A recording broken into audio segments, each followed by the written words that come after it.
ओम नमो भगवते वासुदेवाय नमः। जय श्री कृष्ण। दोस्तों राधे राधे।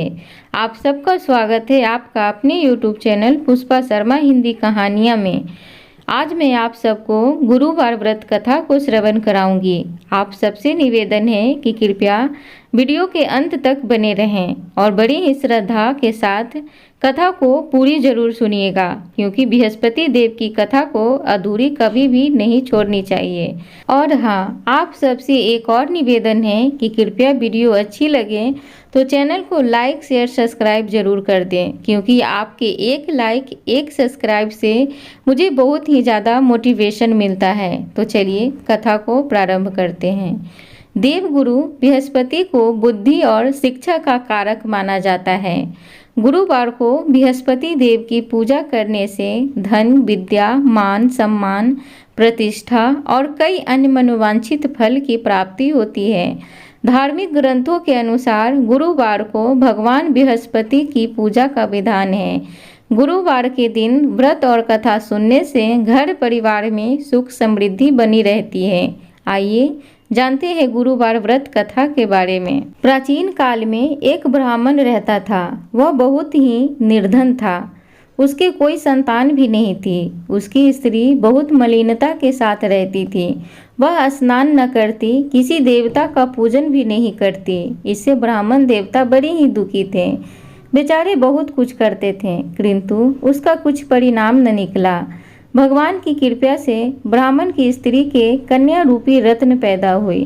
कन्या बड़ी होने पर प्रातःकाल स्नान करके विष्णु भगवान का जाप व बृहस्पतिवार का व्रत करने लगी। अपने पूजन पाठ को समाप्त करके विद्यालय जाती तो अपनी मुट्ठी में जौ भर के ले जाती और पाठशाला के मार्ग में डालती जाती। तब वे जौ स्वर्ण के हो जाते। लौटते समय उनको बीन कर घर ले आती थी। एक दिन वह बालिका सूप में उस सोने के जौ को फटक कर साफ कर रही थी कि उसके पिता ने देख लिया और कहा कि हे बेटी, सोने के जौ के लिए सोने का सूप भी होना चाहिए। दूसरे दिन बृहस्पतिवार का दिन था। कन्या ने व्रत रखा और बृहस्पति देव से प्रार्थना करके कहा, मैंने आपकी पूजा सच्चे मन से की हो तो मेरे लिए सोने का सूप दे दो। बृहस्पति देव ने उसकी प्रार्थना स्वीकार कर ली। रोजाना की तरह वह कन्या जौ फैलाती हुई जाने लगी। जब लौटकर जौ बीन रही थी तो बृहस्पति देव की कृपा से सोने का सूप मिला। उसे वह घर ले आई और उसमें जौ साफ करने लगी, परंतु उसकी माँ का वही ढंग रहा। एक दिन की बात है कि वह कन्या सोने के सूप में जौ साफ कर रही थी। उस समय उस शहर का राजपुत्र वहां से होकर निकला। इस कन्या के रूप और कार्य को देखकर मोहित हो गया तथा अपने घर आकर भोजन तथा जल त्याग कर उदास होकर लेट गया। राजा को इस बात का पता लगा तो अपने प्रधानमंत्री के साथ उसके पास गए और बोले, हे बेटा, तुम्हें किस बात का कष्ट है? किसी ने अपमान किया है अथवा और कारण हो सो कहो, मैं वही कार्य करूँगा जिसे तुम्हें प्रसन्नता हो। अपने पिता की राजकुमार ने बातें सुनी तो वह बोला, मुझे आपकी कृपा से किसी बात का दुख नहीं है। किसी ने मेरा अपमान नहीं किया है, परंतु मैं उस लड़की से विवाह करना चाहता हूँ जो सोने के सूप में जौ साफ कर रही थी। यह सुनकर राजा आश्चर्य में पड़ा और बोला, हे पुत्र, इस तरह की कन्या का पता तुम ही लगाओ। मैं उसके साथ तेरा विवाह अवश्य ही करवा दूंगा। राजकुमार ने उस लड़की के घर का पता बतलाया। तब मंत्री उस लड़की के घर गए और ब्राह्मण देवता को सभी हाल बताया। ब्राह्मण देवता राजकुमार के साथ अपनी कन्या का विवाह करने के लिए तैयार हो गए तथा विधि विधान के अनुसार ब्राह्मण की कन्या का विवाह राजकुमार के साथ हो गया। कन्या के घर से जाती ही पहले की भांति उस ब्राह्मण देवता के घर में गरीबी का निवास हो गया। अब भोजन के लिए भी अन्न बड़ी मुश्किल से मिलता था। एक दिन दुखी होकर ब्राह्मण देवता अपनी पुत्री के पास गए। बेटी ने पिता की दुखी अवस्था को देखकर अपनी माँ का हाल पूछा। तब ब्राह्मण ने सभी हाल कहा। कन्या ने बहुत सा धन देकर अपने पिता को विदा कर दिया। इस तरह ब्राह्मण का कुछ समय सुखपूर्वक व्यतीत हुआ। कुछ दिन बाद फिर वही हाल हो गया। ब्राह्मण फिर अपनी कन्या के यहाँ गया और सारा हाल कहा तो लड़की बोली, हे पिताजी, आप माताजी को यहाँ लिवा लाओ, मैं उसे विधि बता दूंगी जिससे गरीबी दूर हो जाएगी। वह ब्राह्मण देवता अपनी स्त्री को साथ लेकर पहुँचे तो अपनी माँ को समझाने लगी कि हे माँ, तुम प्रातःकाल प्रथम स्नान आदि करके विष्णु भगवान का पूजन करो तो सब दरिद्रता दूर हो जाएगी। परंतु उसकी माँ ने एक भी बात नहीं मानी और प्रातःकाल उठकर अपनी पुत्री के बच्चों की जूठन को खा लिया। इससे उसकी पुत्री को बहुत ही गुस्सा आया और एक रात को कोठरी में सभी सामान निकाल दिया और अपनी माँ को उस कोठरी में बंद कर दिया। प्रातःकाल उसे निकाला तथा स्नान आदि करा के पाठ करवाया तो उसकी माँ की बुद्धि ठीक हो गई और फिर प्रत्येक बृहस्पतिवार को व्रत रखने लगी। इस व्रत के प्रभाव से उसके माँ बहुत ही धन्यवान तथा पुत्रवान हो गए और बृहस्पति देव की प्रभाव से इस लोक के सुख भोग कर स्वर्ग को प्राप्त हुए। प्रिय श्रोतागण, सब बोलो विष्णु भगवान की जय, बोलो बृहस्पति देव की जय। प्रिय भक्तगण, तो इस प्रकार बृहस्पति देव की पहली कथा को हम सब ने श्रवण कर लिया। अब बृहस्पति देव की दूसरी कथा को श्रवण करते हैं। तो चलिए कथा में आगे बढ़ते हैं। भारतवर्ष में एक प्रतापी और दानी राजा राज्य करता था। वह नित्य गरीबों और ब्राह्मणों की सहायता करता था। यह बात उसकी रानी को अच्छी बिल्कुल भी नहीं लगती थी। वह न ही गरीबों को दान देती, न ही भगवान का पूजन करती थी और राजा को भी दान देने से मना किया करती थी। एक दिन राजा शिकार खेलने वन को गए हुए थे तो रानी महल में अकेली थी। उसी समय बृहस्पति देव साधु महाराज का भेष में राजा के महल में भिक्षा के लिए गए और भिक्षा मांगी। रानी ने भिक्षा देने से इनकार किया और कहा, हे साधु महाराज, मैं तो दान पुण्य से तंग आ गई हूँ। मेरा पति सारा धन लुटाते रहते हैं। मेरी इच्छा है कि हमारा समस्त धन नष्ट हो जाए, फिर न रहेगा बांस न बजेगी बांसुरी। साधु ने कहा, देवी, तुम तो बड़ी ही विचित्र हो। धन संतान तो सभी को अच्छे लगते हैं, पुत्र और लक्ष्मी तो पापी के घर भी होने चाहिए। यदि तुम्हारे पास अधिक धन है तो भूखों को भोजन कराओ, प्यासों के लिए प्याऊ बनवाओ, मुसाफिरों के लिए धर्मशालाएं खुलवाओ। जो निर्धन अपनी कुमारी कन्याओं का विवाह नहीं कर सकते, उनका विवाह करवा दो। ऐसे और कई काम हैं जिनके करने से तुम्हारा यश लोक परलोक में फैलेगा। परंतु रानी पर उपदेश का कोई प्रभाव न पड़ा। वह बोली, साधु महाराज, आप मुझे न समझाएं। मैं ऐसा धन नहीं चाहती हूँ जो हर जगह बांटती फिरूं। साधु ने उत्तर दिया, यदि तुम्हारी ऐसी इच्छा है तो तथास्तु। तुम ऐसा करना कि बृहस्पतिवार को घर लीपकर पीली मिट्टी से अपना सिर धोकर स्नान करना, भट्ठी चढ़ाकर कपड़े धोना। ऐसा करने से आपका सारा धन नष्ट हो जाएगा। इतना कहकर वह साधु महाराज वहाँ से आलोप हो गए। साधुओं के अनुसार कई बातों को पूरा करते हुए रानी को केवल 3 बृहस्पतिवार ही बीते थे कि उसकी समस्त धन नष्ट हो गई। भोजन के लिए राजा का परिवार तरसने लगा। तब एक दिन राजा ने रानी से बोला कि हे रानी, तुम यहीं रहो, मैं दूसरे देश को जाता हूँ, क्योंकि यहाँ पर सभी लोग मुझे जानते हैं, इसलिए मैं कोई छोटा कार्य नहीं कर सकता। ऐसा कहकर राजा परदेश चल गया। वहाँ वह जंगल से लकड़ी काट कर लाता और शहर में बेचता। इस तरह वह अपना जीवन व्यतीत करने लगा। इधर राजा के प्रदेश जाते ही रानी और दासी बड़ी ही दुखी रहने लगी। एक बार जब रानी और दासी को 7 दिन तक बिना भोजन के रहना पड़ा तो रानी ने अपनी दासी से कहा कि हे दासी, पास के ही नगर में मेरी बहन रहती है, वह बड़ी ही धनवान है। तू उसके पास जा और कुछ ले आ ताकि थोड़ी बहुत गुजर बसर हो जाए। दासी रानी की बहन के पास गई। उस दिन गुरुवार था और रानी की बहन उस समय बृहस्पतिवार की कथा को श्रवण कर रही थी। दासी ने रानी की बहन को अपनी रानी का संदेश दिया, लेकिन रानी की बड़ी बहन ने कोई उत्तर नहीं दिया। जब दासी को रानी की बहन से कोई उत्तर नहीं मिला तो वह बहुत दुखी हुई और उसे क्रोध भी आया। दासी ने वापस आकर रानी को सारी बात बता दी।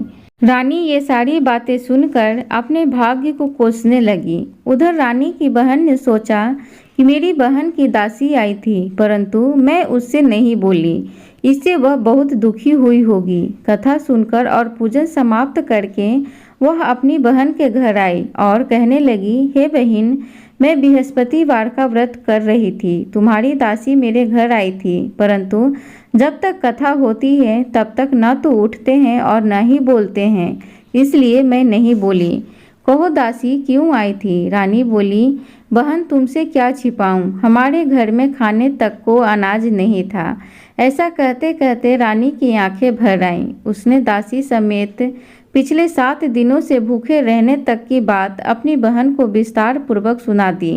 रानी की बहन बोली, देखो बहन, भगवान बृहस्पति देव सबकी मनोकामनाओं को पूर्ण करते हैं।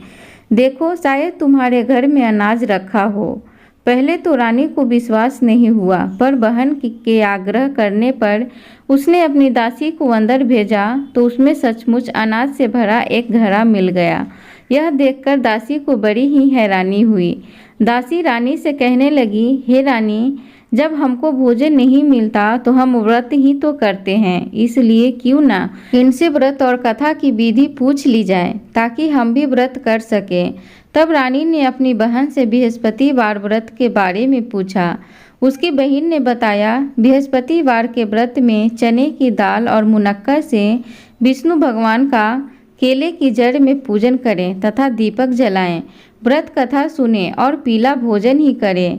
इससे बृहस्पति देव प्रसन्न होते हैं। व्रत के पूजन विधि बताकर रानी की बहन अपने घर लौट गई। 7 दिन बाद जब गुरुवार आया तो रानी और दासी ने व्रत रखा। घुड़साल से जाकर चना और गुड़ ले आई, फिर उससे केले की जड़ तथा विष्णु भगवान का पूजन किया। अब पीला भोजन कहाँ से आए, इस बात को लेकर दोनों बहुत ही दुखी थे। चूँकि उन्होंने व्रत रखा था, इसलिए बृहस्पति देव उनसे बड़ी ही प्रसन्न थे। इसलिए वे एक साधारण व्यक्ति का रूप धारण करके 2 थालों में सुंदर पीला भोजन दासी को दे गए। भोजन पाकर दासी बहुत प्रसन्न हुई, फिर रानी के साथ मिलकर भोजन ग्रहण किया। उसके बाद वे सभी गुरुदेव को व्रत और पूजन करने लगी। बृहस्पति भगवान की कृपा से उसके पास फिर से धन संपत्ति आ गई, परंतु रानी फिर से पहले की तरह आलस्य करने लगी। तब दासी बोली, देखो रानी, तुमने पहले भी इसी प्रकार आलस्य करती थी। तुम्हें धन रखने में कष्ट होता था, इसी कारण सभी धन नष्ट हो गया, और अब जब भगवान बृहस्पति देव की कृपा से धन मिला है तो तुम्हें फिर से आलस्य होता है। रानी को समझाते हुए दासी कहती है कि बड़ी मुसीबतों के बाद हमने यह धन पाया है, इसलिए हमें दान पुण्य करना चाहिए, भूखे मनुष्यों को भोजन कराना चाहिए और धन को शुभ कार्यों में खर्च करना चाहिए।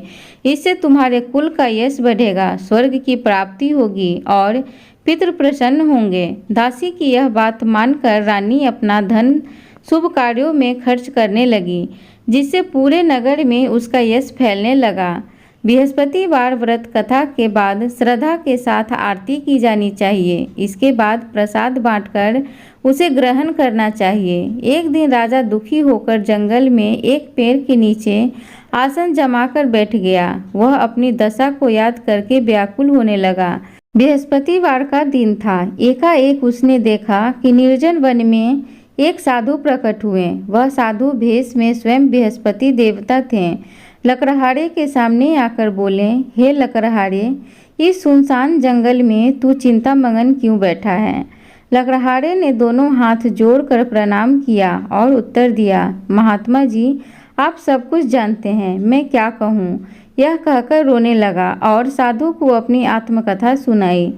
महात्मा जी ने कहा, तुम्हारी स्त्री ने बृहस्पति के दिन बृहस्पति भगवान का निरादर किया है, जिसके कारण बृहस्पति देव रुष्ट होकर तुम्हारी यह दशा कर दी है। अब तुम चिंता को दूर करके मेरे कहने पर चलो, तुम्हारे सब कष्ट दूर हो जाएंगे और भगवान पहले से भी अधिक संपत्ति देंगे। तुम बृहस्पति के दिन कथा किया करो। 2 पैसे के चने मुनक्का लाकर उसका प्रसाद बनाओ और शुद्ध जल से लोटे में शक्कर मिलाकर अमृत तैयार करो। कथा के पश्चात अपने सारे परिवार और सुनने वाले प्रेमियों में अमृत व प्रसाद बांटकर आप भी ग्रहण करो। ऐसा करने से भगवान तुम्हारी सब मनोकामनाएं पूरी करेंगे। साधु के ऐसा वचन सुनकर लकड़हारा बोला, हे प्रभु, मुझे लकड़ी बेचकर इतना पैसा नहीं मिलता जिससे भोजन के उपरांत कुछ बचा सकूं। मैंने रात्रि में अपनी स्त्री को व्याकुल देखा है। मेरे पास कुछ भी नहीं है जिससे मैं उसकी खबर मांग सकूं। साधु ने कहा, हे लकड़हारे, बृहस्पति के दिन तुम रोजाना की तरह लकड़ियां लेकर शहर को जाओ। तुमको रोज से दुगना धन प्राप्त होगा जिससे तुम भली भांति भोजन कर लोगे तथा बृहस्पति देव की पूजा का सामान भी आ जाएगा। इतना कहकर साधु महात्मा अंतर ध्यान हो गए। धीरे धीरे समय व्यतीत होने पर फिर वही बृहस्पतिवार का दिन आया। लकड़हारा जंगल से लकड़ी काटकर किसी शहर में बेचने गया। उसे उस दिन और दिन से अधिक पैसा मिला। राजा ने चना गुड़ आदि लाकर गुरुवार का व्रत किया। उस दिन से उसके सभी कलेश दूर हुए। परंतु जब दोबारा गुरुवार का दिन आया तो बृहस्पतिवार का व्रत करना भूल गया। इस कारण बृहस्पति भगवान नाराज हो गए। उस दिन उस नगर के राजा ने विशाल यज्ञ की आयोजन किया था तथा शहर में यह घोषणा करा दी कि कोई भी मनुष्य अपने घर में भोजन न बनवावे और न आग जलावे। समस्त जनता मेरे यहाँ भोजन करने आवे। इस आज्ञा को जो न मानेगा उसे फांसी की सजा दी जाएगी। इस तरह की घोषणा संपूर्ण नगर में करवा दी गई। राजा की आज्ञा अनुसार शहर के सभी लोग भोजन करने गए, लेकिन लकड़हारा कुछ देर से पहुंचा, इसलिए राजा उसको अपने साथ घर लिवा ले गए और ले जाकर भोजन करा रहे थे तो रानी की दृष्टि उस खूंटी पर पड़ी जिस पर उसका हार लटका हुआ था। वह वहां पर दिखाई नहीं दिया। रानी ने निश्चय किया कि मेरा हार इस मनुष्य ने चुरा लिया है। उसी समय सिपाहियों को बुलाकर उसको कारागार में डलवा दिया गया। जब लकड़हारा कारागार में पड़ गया और बहुत दुखी होकर विचार करने लगा कि न जाने कौन से पूर्व जन्म के कर्म से मुझे यह दुख प्राप्त हुआ है, और उसी साधु को याद करने लगा जो जंगल में मिला था। उसी समय तत्काल बृहस्पति देव साधु के रूप में प्रकट हुए और उसकी दशा को देखकर कहने लगे, अरे मूर्ख, तूने बृहस्पति देव की कथा नहीं करी, इस कारण तुझे दुख प्राप्त हुआ है। अब चिंता मत कर। बृहस्पतिवार के दिन कारागार के दरवाजे पर 4 पैसे मिले, उनसे तू बृहस्पति देव की पूजा करना, तेरे सभी कष्ट दूर हो जाएंगे। बृहस्पति के दिन उसे 4 पैसे मिले। लकड़हारे ने कहा, कहीं उसी रात्रि को बृहस्पति देव ने उस नगर के राजा को स्वप्न ने कहा, हे राजा, तूने जिस आदमी को कारागार में बंद कर दिया है वह निर्दोष है, वह राजा है, उसे छोड़ देना। रानी का हार उसी खूंटी पर लटका है। अगर तू ऐसा नहीं करेगा तो मैं तेरे राज्य को नष्ट कर दूंगा।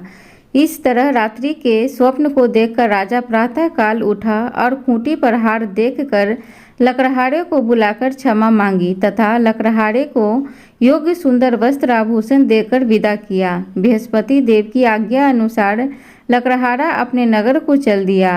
राजा जब अपने नगर के निकट पहुंचा तो उसे बड़ा ही आश्चर्य हुआ। नगर में पहले से अधिक बाग, तालाब, कुएं तथा बहुत सी धर्मशाला, मंदिर आदि बन गई है।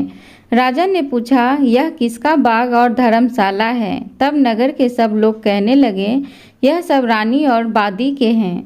तो राजा को आश्चर्य हुआ और गुस्सा भी आया। जब रानी ने यह खबर सुनी कि राजा आ रहे हैं तो उन्होंने दासी से कहा कि हे दासी, देख राजा हमको कितनी बुरी हालत में छोड़ गए थे। हमारी ऐसी हालत देखकर वह लौट न जाएं, इसलिए तू दरवाजे पर खड़ी हो जा। आज्ञा अनुसार दासी दरवाजे पर खड़ी हो गई। राजा आए तो उन्हें अपने साथ लिवा लाई। तब राजा ने क्रोध करके अपनी रानी से पूछा कि यह सब धन तुम्हें कैसे प्राप्त हुआ? तब उन्होंने कहा, हमें यह सब धन बृहस्पति देव के इस व्रत के प्रभाव से प्राप्त हुआ है। राजा ने निश्चय किया कि 7 रोज बाद तो सभी बृहस्पति देव का पूजन करते हैं, परंतु मैं दिन में 3 बार कहानी कहूँगा तथा रोज व्रत किया करूँगा।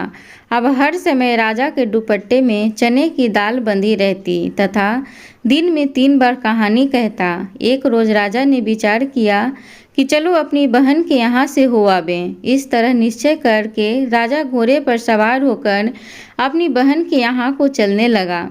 मार्ग में उसने देखा कि कुछ आदमी एक मुर्दे को लिए जा रहे हैं। उन्हें रोक कर राजा कहने लगा, अरे भाइयों, मेरी बृहस्पति देव की कथा सुन लो। वे बोले, लो, हमारा तो आदमी मर गया है, इसको अपनी कथा की पड़ी है। परंतु कुछ आदमी बोले, अच्छा कहो, हम तुम्हारी कथा भी सुनेंगे। राजा ने दाल निकाली और जब कथा आधी हुई थी कि मुर्दा हिलने लग गया और जब कथा समाप्त हो गई तो राम राम करके मनुष्य उठ खड़ा हो गया। आगे मार्ग में उसे एक किसान खेत में हल चलाता मिला।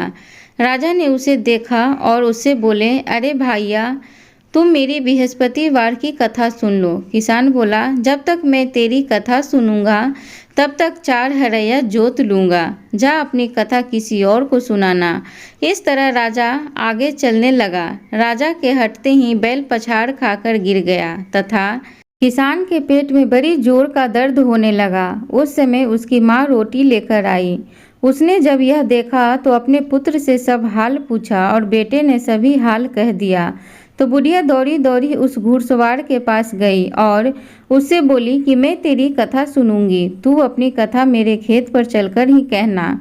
राजा ने बुढ़िया के खेत पर जाकर कथा कही, जिसके सुनते ही वह बैल उठ खड़ा हुआ तथा किसान के पेट का दर्द भी बंद हो गया। राजा अपनी बहन के घर पहुंचा।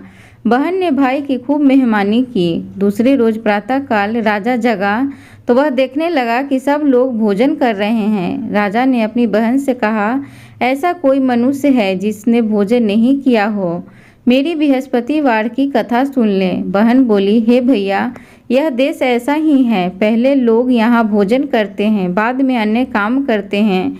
अगर कोई पड़ोस में है तो देखाऊं।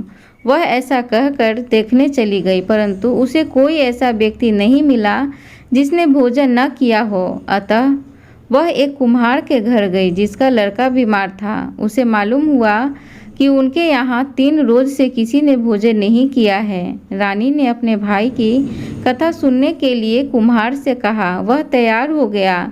राजा ने जाकर बृहस्पतिवार की कथा कही, जिसको सुनकर उसका लड़का ठीक हो गया। अब तो राजा की प्रशंसा होने लगी। एक रोज राजा ने अपनी बहन से कहा कि हे बहन, हम अपने घर को जाएंगे, तुम भी तैयार हो जाओ। राजा की बहन ने अपनी सास से कहा। सास ने कहा, हाँ चली जा, परंतु अपने लड़के को मत ले जाना, क्योंकि तेरे भाई की कोई औलाद नहीं है। बहन ने अपने भैया से कहा, हे भैया, मैं तो चलूंगी, पर कोई बालक नहीं जाएगा। राजा बोला, जब कोई बालक ही नहीं चलेगा तब तुम ही क्या करोगी। बड़े दुखी मन से राजा अपने नगर को लौट आया। राजा ने अपनी रानी से कहा, हम निर्वंशी हैं, हमारा मुंह देखने का धर्म नहीं है और कुछ भोजन आदि नहीं किया। रानी बोली, हे प्रभु, बृहस्पति देव ने हमें सब कुछ दिया है, वह हमें औलाद अवश्य देंगे। उसी रात को बृहस्पति देव ने राजा के स्वप्न में कहा, हे राजा, उठ, सभी सोच त्याग दे, तेरी रानी गर्भ से है। राजा यह बात सुनकर बड़ी ही खुश हुआ। 9वें महीने में रानी के गर्भ से एक सुंदर पुत्र पैदा हुआ। तब राजा बोला, हे रानी, स्त्री बिना भोजन के रह सकती है, पर बिना कुछ कहे नहीं रह सकती। जब मेरी बहन आएगी तो तुम उससे कुछ मत कहना। रानी यह सुनकर हाँ तो कह दिया। जब राजा की बहन यह शुभ समाचार सुनकर आई तो वह बहुत खुश हुई तथा बधाई लेकर अपने भाई के घर आई। तभी रानी ने कहा, घोड़ा चढ़कर तो आई नहीं, गधा चढ़ी आई। राजा की बहन बोली, भाभी, मैं इस प्रकार नहीं कहती तो तुम्हें औलाद कैसे मिलती। बृहस्पति देव ऐसी ही हैं, जैसी जिसके मन में कामनाएं हैं सभी को पूर्ण करते हैं। जो सद्भावना पूर्वक बृहस्पतिवार का व्रत करता है एवं कथा पढ़ता है, कथा सुनता है और दूसरे को सुनाता है, बृहस्पति देव उसकी सभी मनोकामना पूर्ण करते हैं। एक बार बोलो बृहस्पति देव की जय। प्रिय भक्तगण, तो इस प्रकार गुरुवार व्रत की कथा थी। आप लोग से उम्मीद है कि कथा अच्छी लगी होगी, तो कृपया चैनल को लाइक शेयर सब्सक्राइब जरूर करें। धन्यवाद।